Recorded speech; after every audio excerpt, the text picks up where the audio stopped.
tant que représentant de Niglophane, je voudrais savoir, aujourd'hui le parc a 25 ans, êtes-vous fier de cette réussite depuis 25 ans? Bien sûr, nous sommes très fiers. Vous avez des projets pour les prochaines? Oui, nous avons des projets, mais déjà au bout de 25 ans d'être toujours là et toujours de plus en plus attractif et apprécié du public, c'est toujours intéressant. D'accord. On sait que nos efforts ne sont pas vains et que les gens apprécient les prestations qu'on propose. D'accord. Alors vous me demandiez s'il y a des projets, évidemment tous les ans, tous les ans on a des projets. L'an prochain, je crois que vous l'avez vu l'autre jour, on va renouveler un manège qui est un petit peu ancien là. Donc, on a des gros investissements dans des animatronics, des choses comme ça. Et puis on aura en fin d'année prochaine, pour mars 2014, le Super Grand Prix. Donc il y a pas mal de choses, ça continue. Comme je disais tout à l'heure au Fondé, ça va aussi de pair, d'employer des nouveaux talents comme Jonathan, comme Fred et puis d'autres. Également dans l'ingénierie et la maintenance, parce que ça ne marche pas tout seul. Oui, bah. Quand on va fermer dans 2 semaines, on a un travail monstrueux derrière. Il faut également, parallèlement, employer des compétences supplémentaires pour l'hiver introduit l'année prochaine encore mieux. D'accord. Alors on a cru comprendre, alors, le début de saison était compliqué cette année? Ah, c'était très compliqué, c'était surtout humide. À cause du temps? L'humidité, évidemment, nous on a déjà un métier qui est dur parce que nous sommes saisonniers. Cette année, nous avons ouvert 153 jours sur 365, ça fait quand même déjà beaucoup de déchets. Et quand on a 3 mois d'acharnement climatique, ça coûte très cher. On ne désespérait pas parce que 25 ans, heureusement, on tient bien la route. On n'est pas trop vulnérable, mais c'est vrai que économiquement, déjà, c'était un passage qui était un petit peu délicat. Et puis, au niveau de l'enthousiasme, quand tu fais un printemps ensoleillé avec de bons scores et bétonné pour ta saison, quand tu commences un autre travail, tu n'as pas trop de morale. Donc c'est pour ça qu'on fait souvent des grandes fêtes pour personne à tout, pour maintenir la mousse, l'émotion et être prêt quand il y a du soleil et 10 minutes par jour. Cet été, c'était un peu mieux? Ça a bien marché, ça fait un peu mieux, on a fait un très bon été. Un mois de juillet honorable, un très bon mois d'août, un très bon mois de septembre. C'est pour ça qu'on continue les projets qui étaient avancés sur les investissements. Et puis je crois que les gros investissements vont être les meilleurs outils pour combattre la crise, la morosité et puis aussi la concurrence, parce qu'il y a de la concurrence. Et la concurrence n'est pas toujours directe avec un parc. Il y a aussi des produits nouveaux de technologie, et notamment les jeunes dans la concurrence avec la téléphonie, avec tout ça.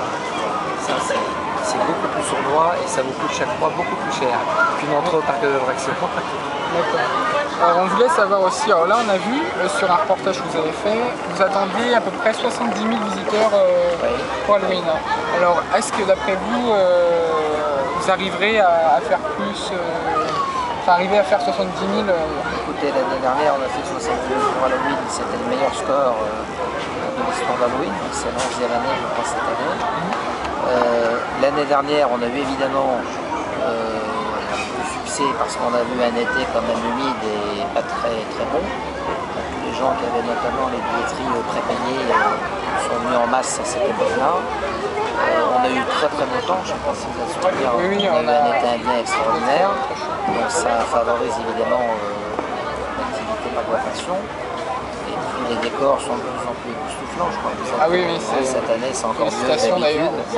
Félicitera vos équipes, je vous remercie. Là, on a quand même un mois de boulot pour 20 personnes. C'est un travail considérable, c'est pour ça qu'on aime bien avoir le succès, parce que ça récompense évidemment les équipes qui se sont investies sans regarder l'engagement, et ça c'est formidable. C'est une belle récompense. C'est un petit peu comme au ballon, quand on gagne, on est content. On est une équipe de gagnants quand même. Alors on est solide, on est dur au mal, mais on aime bien gagner aussi. Et j'espère que cette année, les visiteurs seront ravis. Vous voyez, aujourd'hui, on est dans la même lignée que l'année dernière. On a pour un jour intermédiaire 4 000 visiteurs, aujourd'hui, ce qui est bien. C'est vrai que le temps est merveilleux, c'est bien. Et puis il y a aussi un petit plus quand même à cette époque-là, c'est que les gens vont être disponibles 2 semaines pour les vacances de la Toussaint. Il y a beaucoup d'activités maintenant qui sont fermées, tout ce qui est saisonnier au bord des lacs, au bord des rivières, les pique-niques et tout. Et on a également quelques compétiteurs qui sont fermés. Il y a des parcs qui sont fermés, donc ça fait des parts de marché supplémentaires. Donc on est quand même content, et puis ça fait partie maintenant, c'est entré dans les mœurs. Le land d'aujourd'hui se doit d'être ouvert jusqu'au 11 novembre et se doit de faire un Halloween époustouflant et terrifique. C'est un peu, vous étiez là l'autre jour, hein. Le parcours n'est toujours pas défini, il nous reste encore 2 ou 3 semaines. Voilà, il faut qu'on avance là-dessus. Ça sera constitué de... On a plusieurs problématiques, hein. Déjà, c'est faire le meilleur choix pour ravir le maximum de gens. Et puis on voudrait y intégrer, parce que le Grand 8 va prendre près de 2 hectares, donc on voudrait pouvoir... on ne voudrait pas cannibaliser ou installer n'importe comment le parcours du Grand 8 pour pouvoir y insérer, je vous l'ai dit l'autre jour, un grand splash d'ici 4 ou 5 ans, donc il faut que ce soit compatible. D'où également le choix de la société MAC qui fabrique les 2 manèges, qui fabrique le manège type Blue Fire et le manège grand splash. On est en train de travailler sur une combinaison, comme ça on a déjà un projet 4 ou 5 ans à l'avance, et ça nous permet de ne pas faire une architecture idiote et après irrévocable. Hein. Quand vous mettez des gros investissements, c'est irrévocable. Hein. Il faut faire voilà. Mais il y aura toujours les moutons pour tondre la pousse. D'accord.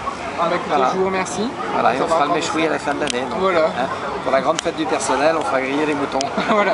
Merci les jeunes, j'espère que vous serez toujours des fans et qu'on sera toujours à la hauteur de vos espérances. Merci. Allez, bonne soirée.